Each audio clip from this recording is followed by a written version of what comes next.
Hintay. Ito na naman tayo, okay? Alright. So, apat na advantages ni Pag-ibig housing loan versus bank.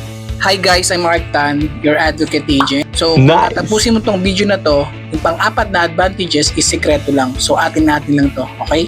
Unang advantages ni Pag-ibig in terms of housing loan is si Pag-ibig yung may pinakamababang interest rate as of January 1, 2025.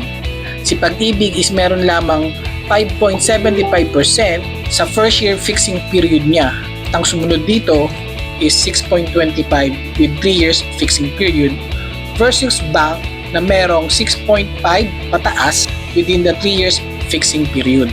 Pangalawang advantages is mas mahaba ang loan term kay Pag-ibig. Si Pag-ibig merong 30 years at si bank naman is merong 20 years. Pangatlo, yung MRI at yung fire insurance kay Pag-ibig bundled siya sa babayaran mo na sa monthly amortization, meaning included na siya. Kay bank, nakaseparate ang MRI at ang fire insurance since iba yung nag-cater nun para sa insurance. Since nakarating ka sa dulo ng video na to, yung pang-apat na advantages ni Pag-ibig in terms of housing loan, since si Pag-ibig is government entity, hindi sila basta-basta naghahatap ng property.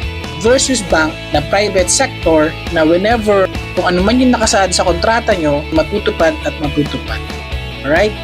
Once again, if you want some tip like this, follow and share. Thank you.